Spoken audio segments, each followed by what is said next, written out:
Sponsored by Tata 407 mini truck. सन्तानको विश्वास आमा, आमाको विश्वास गरिमा, गरिमा विकास बैंक, एक्सेस टु ऑल।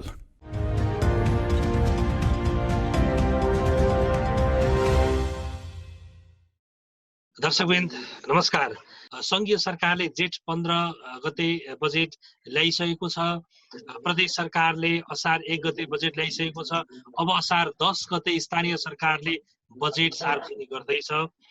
यसका लागि अब स्थानीय सरकार सबैको आशा, सबैको भरोसा स्थानीय सरकार बनिराखेको अवस्थामा कोरोना विरुद्धको युद्धमा अग्रपंक्तिमा रहेर डटिरहेको स्थानीय सरकारको त्यो भूमिका अब बजेट मार्फत कार्यक्रममा त्यो देखिन्छ कि देखिँदैन। आज हामी यो विषयमा छलफल गर्दैछौँ। आज हामी प्रदेश नम्बर 1 का मेयरज्यूहरूसँग छलफल गर्दैछौँ। म आजको छलफल झापा जिल्लाको अर्जुनधारा नगरपालिकाका मेयर हरिकुमार राणा मगरज्यू हुनुहुन्छ। अब यो बजेट बनाउने बेलामा यति बेला त अब लकडाउन छ, कोरोनाको संक्रमण छ, जनतासँग घुलमिल गर्न पनि पाउनु भएको छैन होला। बजेट जनताको प्रिय बजेट आउँछ त मेयरज्यू? बजेटको कुराको सन्दर्भमा हामी विभिन्न संघ संस्थाहरूसँग छलफल, संवाद, योजना, एफएनसीसीआई, सीओसी सँग पनि गर्दै आन्तरिक हाम्रो स्रोतको सुनिश्चित भइसकेको छ। संघले दिने सामान्यीकरणको, संघले दिने राजस्व बाँडफाँडको, प्रदेशले दिने सामान्यीकरणको, राजस्व बाँडफाँडको, अनि विशेष अनुदान संघबाट प्रष्ट भएको छ, विशेष अनुदान प्रदेशबाट भएको छैन, सशर्तको कुराहरू पनि प्रष्ट भइसकेको छ। आन्तरिक स्रोतको बारेमा पनि तय तर्जुमा भइसकेको छ र यसलाई कसरी व्यवस्थित गरेर सबैलाई एकमुष्ट सम्बोधन गर्दै निर्माण विकासमा पछाडि परेको नगरलाई क्रमशः अगाडि बढाउन, गाउँलाई सहरमा लान, चेतनाको कमजोर अवस्थाबाट सचेत बनाउँदै निर्माण विकासको पछौटेपनाबाट अगाडि लानको निम्ति हामी एकपक्षीय, द्विपक्षीय, सर्वपक्षीय र आन्तरिक बोर्डको साथीहरूको बीचमा चाहिँ छलफल, संवाद गर्दै कोरोनालाई पनि नियन्त्रण गर्दै अगाडि बढ्ने सवालमा हामी लागेको कुरो म विनम्रतापूर्वक जानकारी गराउँछु। हुन्छ मेयर साहब, म आउँछु फेरि। म जान चाहे सडानन्द नगरपालिकाका मेयर साहबतिर। हामी अब नगरपालिकाले यो नगरसभालाई तयारीको लागि जुटेका छौँ। विगतको बजेट भन्दा अहिले फरक बजेट आउँछ। अहिले आउने बजेट चाहिँ विशेष गरेर स्वास्थ्य सम्बन्धीका कार्यक्रमलाई र रोजगारी सम्बन्धीको कार्यक्रम र शिक्षा सम्बन्धीका कार्यक्रमहरू आउँछ र त्यो बजेटलाई अहिले हामीले अब नगरसभाको तयारी गर्न लागेका छौँ र यो नगरपालिकामा अहिले विगतका वर्षहरूमा जे जस्तो योजनाहरू थियो त्यो योजनालाई चाहिँ अहिले हामीले फरक ढङ्गबाट चाहिँ सञ्चालन गर्ने एउटा जुन अभियान सुरु गरेका छौँ। अहिले प्रष्ट रोजगारीसँग चाहिँ संलग्न हुने खालका योजनाहरू, नगरवासीहरूलाई रोजगार दिने एउटा वातावरण बनाउने खालका योजनाहरू आउन सक्ने सम्भावना छ। म दीपनारायण रिजाल मेयर साहबतिर आउन चाहे। हामी असार 10 गते बजेट ल्याउँछौँ। त्यसका लागि हामीले भरपूर तयारी गरेका छौँ र हामीले 4 वटा प्राथमिकता तोकेका छौँ। मैले प्रष्ट रूपमा भनौँ 4 वटा प्राथमिकतामा मात्र हामी यसपटक केन्द्रित हुन्छौँ। पहिलो प्राथमिकता भनेको हामीले स्वास्थ्यलाई दिएका छौँ। दोस्रो बजेट हामी रोजगारी सृजना गर्ने, त्यसलाई पनि हामीले के नारा दिएका छौँ भने आफ्नो गाउँ आत्मनिर्भर बनाऊ भन्ने कार्यक्रम हामीले नारा तय गरेका छौँ। त्यसपछि तेस्रो भनेको हामी शिक्षामा खर्च गर्छौँ। शिक्षालाई पनि हामी चाहिँ पूर्वाधार, शिक्षाको पूर्वाधारमा हामीले धेरै गरिसकेका छौँ। लगभग हाम्रो नगरपालिका शिक्षाको पूर्वाधारमा लगभग आत्मनिर्भर बनेको छ। हामी गुणस्तर सुधारमा बढी खर्च गर्छौँ। त्यसपछि चौथो भनेर अन्तिम भनेको के हो भन्दाखेरि विगतमा सुरु भएका तर नसकिएका अपुरा योजनाहरूलाई पुरा गर्ने गरी हामी विशेष गरी यो 4 वटा क्षेत्रमा चाहिँ हामी योजना र कार्यक्रम बनाउने हाम्रो स्पष्ट नीति छ, स्पष्ट धारणा छ। यो सन्दर्भमा हामीले हाम्रा नीति तथा कार्यक्रमहरू तयार गर्दा हाम्रो बस्ती स्तरमा, गाउँ स्तरमा गएर हामीले कार्यक्रम तयार गर्नलाई अलिकति असर परिरहेको सन्दर्भमा अहिले हामी आन्तरिक रूपमा छलफल गरेर 6 वटा हाम्रा यी चाहिँ विकास समितिहरू छन्। यी चाहिँ समितिहरू मार्फत हामीले विभिन्न खालके चाहिँ के अरे नीतिहरूको विषयमा छलफल चलिरहेको छ। हामीसँग बजेट प्राप्त भइसकेको छ। संघीय सरकार सामान्यीकरण अनुदान, स्वतन्त्र अनुदान, राजस्व बाँडफाँडदेखि लिएर हामीसँग सबै बजेटहरूको लगभग तयार सिलिङ तयार गरिसकिएको छ। विशेषतः स्वास्थ्यसँग रिलेटेड, सामाजिक विकास समितिमा नै बजेट बढी र नीति पनि बढी रहने हाम्रो बजेटको एउटा सन्दर्भ जोडिएको छ। त्यस पछाडि फेरि पनि हामीले कृषिसँग आबद्ध रहेर कि रोजगारीका कुरा आएका छन्। सबै रोजगारीका कुराहरूलाई नै सिर्जना गरेर विभिन्न तरिकाले कृषिलाई विभिन्न आधुनिकीकरण कृषि विभिन्न शीर्षकबाट हामीले बजेटलाई केन्द्रित गरेर कृषिका नीति तथा कार्यक्रमहरू अगाडि बढाउने हाम्रो चाहिँ के अरे परामर्शको आधारमा चलिरहेको छ। हामीले शिक्षालाई आधार मानेर शिक्षालाई पनि हामीले प्रायोरिटी दिने सोचमा रहेका छौँ। निर्वाहमुखी नै बजेट कृषि प्रणालीलाई अगाडि बढाउँ भन्ने हाम्रो नीति अहिलेको तयारी अवस्थामा रहेको छ। विशेष रूपमा यो बजेट चाहिँ कृषिसँग आधारित व्यवसायमूलक बजेट हुनेछ र हामीले पहिलो प्राथमिकता स्वास्थ्यमा छ। कोभिड-19 को कारणले र कोभिड-19 का कारणले पर्न गएको अर्थतन्त्रको जुन असर छ यसलाई कसरी म्यानेज गर्ने र यो अहिले मुलुकमा भएको सिङ्गो राष्ट्रमा भएको जुन अर्थतन्त्र जुन कमजोर अवस्थामा हुँदैछ र सारा हाम्रा युवाहरू जुन बेरोजगार हुने अवस्थामा छ र यो बेरोजगारलाई चाहिँ कसरी रोजगार गर्न सकिन्छ र रोजगारका लागि कृषि एउटा हामीसँग भएको एउटा आधार हो।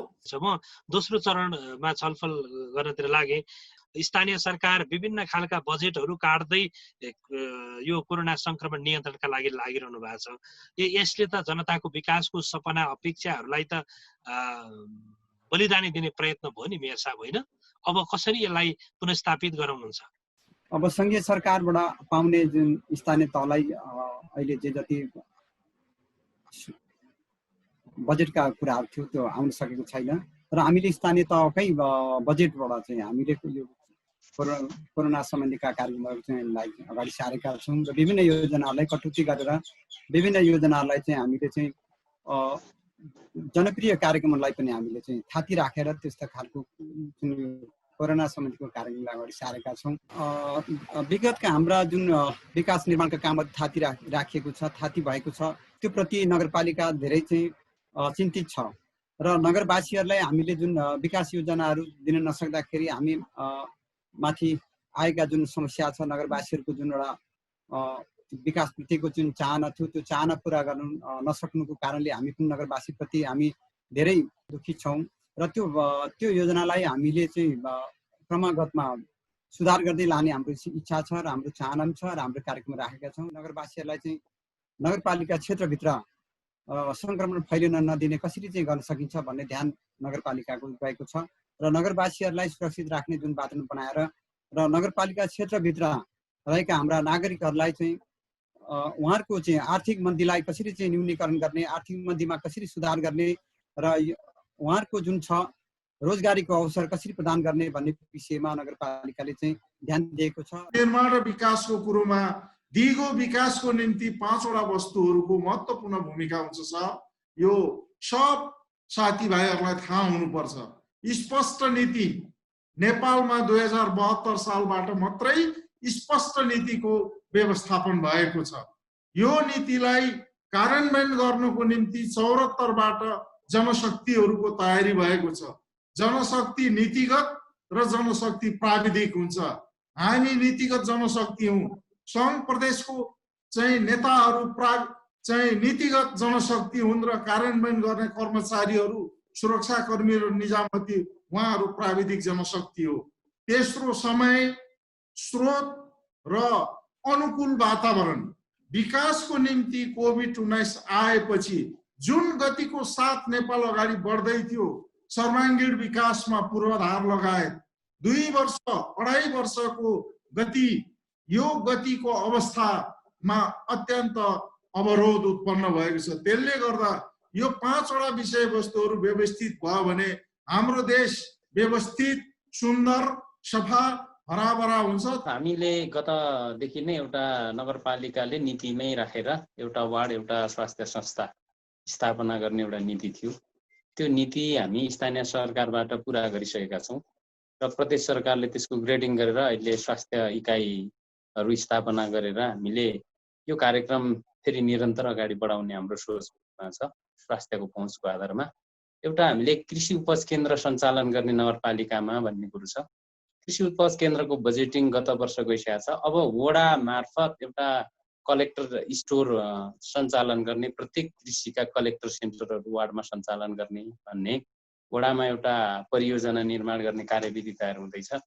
अर्को हामीले कृषिलाई आधार मानेर सबै वडामा कृषि सहकारीहरूलाई विशेष प्रोत्साहन गर्दै अनुदान दिँदै कृषकसँग आबद्ध रहेर हाम्रा कृषि सहकारीहरू स्थापना गरेर उहाँहरूसँग काम कृषि सहकारीहरू स्थापना गर्दै अगाडि बढ्ने हाम्रो सोच छ। र विशेषतः हामीले फेरि अहिले पनि के छ भने यो कोभिड-19 कोरोना भाइरससँगै लड्नुपर्छ। त्यसो भएका कारण एउटा हामीले मेजर रूपमा अहिले कोभिड-19 कोरोना भाइरसलाई पराजय गर्नको लागि स्थानीय सरकारको भूमिका के भन्ने विषय एउटा परियोजना निर्माण गर्ने र सोसँग आबद्ध रहेर प्रोजेक्ट एउटा तयार गर्ने, काम एउटा तयार गर्ने, त्यो कामको आधारमा हामी कोरोना भाइरससँग प्रतिकार्य गर्नको लागि जुट्ने हाम्रो सोच छ। हाम्रो पहिलो कार्यक्रम आफ्नो गाउँ आत्मनिर्भर बनाऊ भन्ने कार्यक्रम हो। त्यस अन्तर्गत हामी थुप्रै खाले एक्टिभिटिजहरू गर्छौँ, जसमा हामीले चाहिँ पकेट क्षेत्र विभिन्न चाहिँ बालीको, फलफुलको, तरकारीको पकेट क्षेत्र, पशुपालनको पकेट क्षेत्र निर्धारण गर्छौँ। त्यस्तै गरी हामीले त्यही कार्यक्रम आफ्नो गाउँ आत्मनिर्भर बनाऊ भन्ने कार्यक्रम अन्तर्गत नै हामीले चाहिँ कम्पोस्ट प्लान्ट निर्माण गरिसकेका छौँ। दोस्रो अभियान भनेको हामी शिक्षाकै गुणस्तर सुधारलाई सबैभन्दा बढी जोड दिँदैछौँ।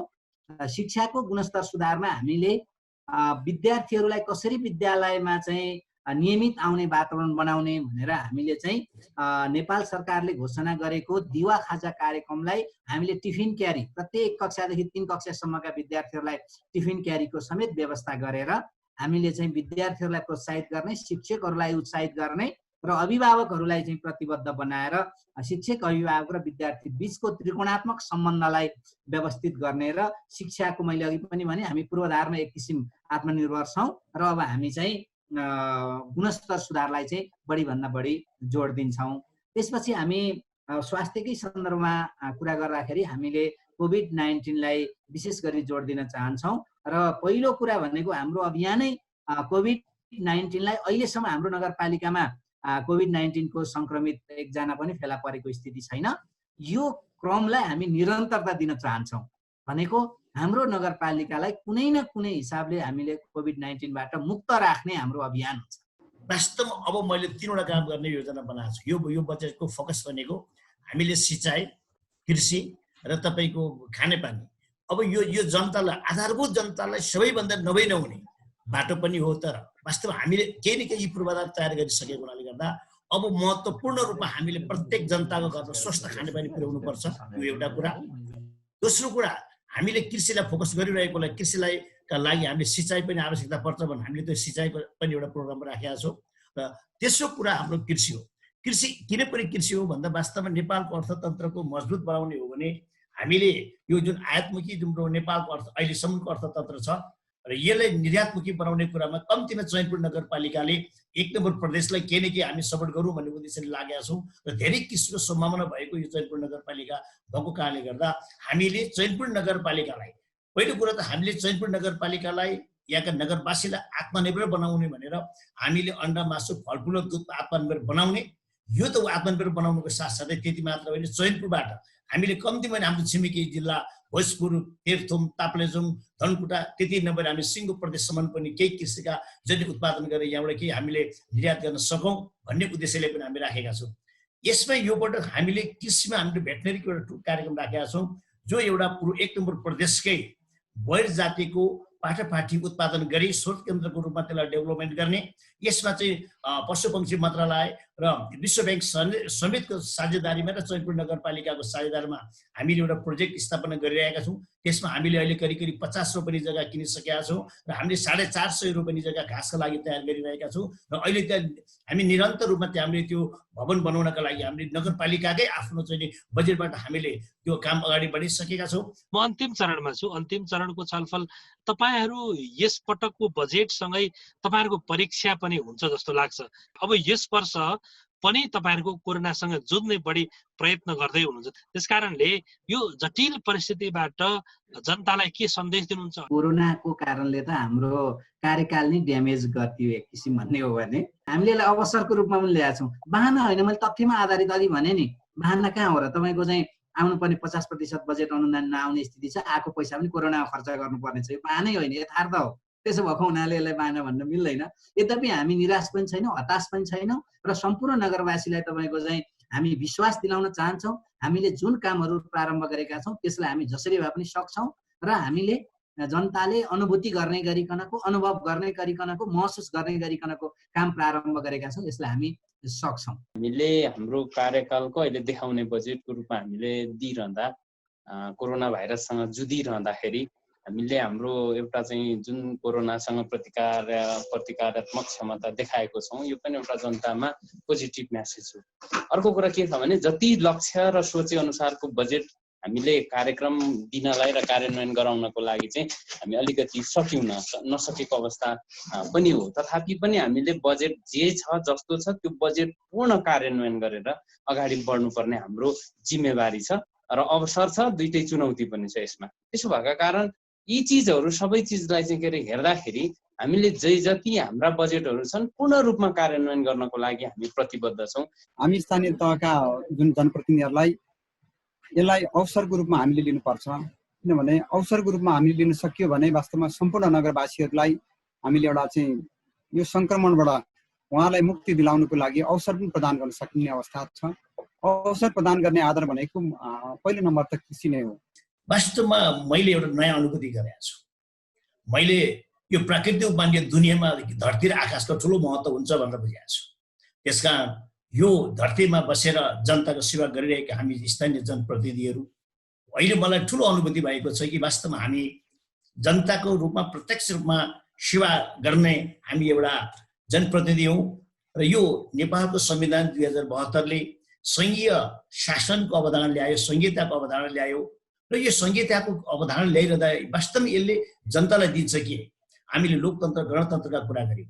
अब यसले यो संहिता पछिको यसले दिने नेपाली जनताले पाउने चिज के हो? हामीले ठुल्ठुला आन्दोलन गऱ्यौँ, हामीले ठुल्ठुला क्रान्तिहरू गऱ्यौँ।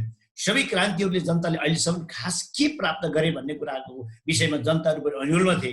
हामी पनि बुझिरहेका थियौँ कि वास्तवमा हामीले जनतालाई के दिन सक्यौँ, दिन सकेका छौँ कि छैनौँ भनेर भनिरहँदा वास्तवमा अहिलेको यो कोभिड-19 को प्रत्यक्ष असर र वास्तवमा हामी जनप्रतिनिधि म त आफूलाई वास्तवमा भाग्यमानी पनि ठानेको छु कि मैले यसपालि प्रत्येक जनको घर घरमा गएर जनतालाई सेवा गर्ने अवसर पाइयो। यो अवसर प्रदान गर्ने अवसर चाहिँ संविधान 2072ले हामीले स्थानीय तहलाई जुन एउटा स्थानीय सरकारको रूपमा चाहिँ स्थापित गरौँ।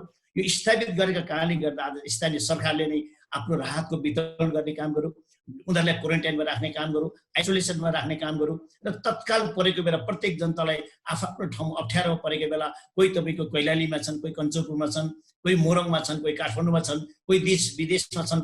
आतिको बेला वास्तविक स्थानीय सरकार आफैले आफ्नो निर्णयका आधारमा जनतालाई राहत दिने काम गर्यो। यता कता कहिलेकाहीँ मैले सुन्ने गरेको छु कि स्थानीय तहका अधिकारहरू बढी भए, स्थानीय तहले अधिकारलाई प्रयोग गर्न जानेन, कानुनी रूपबाट जानेन, व्यवहारिक रूपमा जानेन भन्ने कुरा सुनिन्छ। म के भन्न चाहन्छु भने स्थानीय रूपमा जब यो देशलाई हामी राम्रो बनाउने हो भने, स्थानीय रूपमा अथवा यो देशमा चाहिँ जनताको अधिकारहरूलाई प्रत्याभूत गर्ने हो भने त्यो डेलिभरी दिने चिज भनेको स्थानीय तह नै हो। म अन्तिममा छु, हामीसँग हिरा कुमार राणा मगर मेयर साहब हुनुहुन्छ। मेयर साहब अन्तिममा के भन्नुहुन्छ? म के भन्न चाहन्छु भने यो कतिपय कुरालाई चाहिँ 10 गते नै अभिव्यक्त गर्दा उपयुक्त हुन्छ होला भन्ने लागेर पनि मैले जोगाउनु खोजेको। फेरि त्यसको अभिव्यक्त हामीले गर्ने होइन, उपप्रमुखज्यूले गर्नुपर्ने हुन्छ। हामी सरकारले अगाडि सारेको 3 खम्बे अर्थनीति, निजी, सरकारी, सहकारी, यो कुरालाई व्यवस्थित व्यवस्थापन यो नगरपालिकाबाट यसपालिबाट सुरुवात गर्ने उद्देश्यको साथ अगाडि बढेको छु। यसलाई सदुपयोग गर्दै किसानलाई केवल कृषि उत्पादक मात्रै नबनाउने, किसानलाई व्यावसायिकतामा मात्रै नलाने, त्यो किसानलाई उद्योग प्रतिस्थापन गरेर उद्योगमा पनि उद्योगी पनि बनाउने कोसिस गर्ने र किसानलाई आफ्नो वस्तुको उद्योगबाट प्रशोधन पछाडि तयारी वस्तुबाट प्राप्त हुने गरेको चिजको व्यापारी पनि बनाउने गरी को लक्ष्यको साथ अर्जुनहरा नगरपालिका जान खोजेको छ। अब अन्य विविध विषयवस्तुहरूमा त कृषिको सवालमा, पशुपन्छीको सवालमा शिक्षाको सवालमा विगत 3 वर्षदेखि विभिन्न वडामा प्रारम्भिक पकेट क्षेत्रको रूपमा ट्रायल परीक्षण गर्दै गर्दै एक खालको अनुभव प्राप्त गरेर अगाडि बढेको छ। निर्माण विकासको सवालमा पनि एक ढङ्गले अगाडि बढेको छ। यसै वर्ष पनि लकडाउनको कारणले गर्दाखेरि पनि लगभग हामीले तय गरिएका विनियोजन गरिएका कामहरूमा निर्माण विकासको कामहरू हामीले विनियोजन गरेका कामहरू ट्रेनिङ तालिमहरू सबै डल्लो बनाइसकेपछि पनि करिब 87-88% निर्माणका कामहरूलाई हामीले व्यवस्थापन गर्यौं। तर हामीले 33-34% निर्माणको काम सम्पन्न भए पनि उहाँहरूलाई भुक्तानी दिन सक्दैनौं। हामी आगामी सालको दायित्वबाट भुक्तानीको व्यवस्थापन हामीले मिलाइसकेका छौं विगतकै बैठकहरूबाट। त्यो चाहिँ खास गरिकन पूर्व वक्ता मेयर साहबले भन्नुभएको थियो राजस्व बाँडफाँडमा अलिकति गडबडी भयो। स्वाभाविकै रूपबाट विश्व नै गडबडी भएको छ, हाम्रो राजस्व बाँडफाँड पनि गडबडी भयो, असन्तुलन आउँदैछ। असन्तुलनको बावजुद पनि हामी स्थानीय तहहरू सङ्घ प्रदेशसँग चाहिँ टाइअप हुँदै 72 को संविधानले प्रदत्त गरेको अधिकारहरूलाई समुचित व्यवस्थापन गर्दै अगाडि बढेर जाने र कोभिडलाई हाम्रो प्रदेश नम्बर 1 मा पराजय गर्न परास्त गर्न जो हुनुहुन्छ भने पनि संरक्षण गरेर उहाँहरूलाई निको बनाउन शुभेच्छा शुभकामना व्यक्त गर्न चाहन्छु र अर्जुनधारावासीको तर्फबाट सबै मेयर साहबहरूको सबै नागरिक श्रद्धेय दाजुभाइ दिदीबहिनीहरूको सुस्वास्थ्य दीर्घ जीवन र बहसले हामीले नबुझेको कुरा बुझ्न र हामीले गर्न पर्ने काम छुटेको भएदेखि त्यसलाई चाहिँ समात्न योजना बनाउन महत्त्वपूर्ण भूमिका दिनुभएको छ। दर्शकवृन्द, आज हामीले प्रदेश नम्बर 1 का 5 मेयरसँग छलफल गर्यौं। विशेष गरी अबको बजेट कस्तो आउँदैछ भनेर छलफल गरिरहँदा अबको बजेट प्रतिको धारणा बुझ्न धेरै सजिलो भएको छ। वास्तवमा 5वटा नगरपालिकाको एउटै साझा योजना भनेको अब रोजगारी कसरी बढाउन सकिन्छ, अब आत्मनिर्भर कसरी हुन सकिन्छ, विशेष गरी कृषि लाई पशुपालनलाई फोकस गर्दै अबको बजेटलाई अगाडि ल्याउनु पर्छ भन्ने खालको एउटा बुझाइ छ।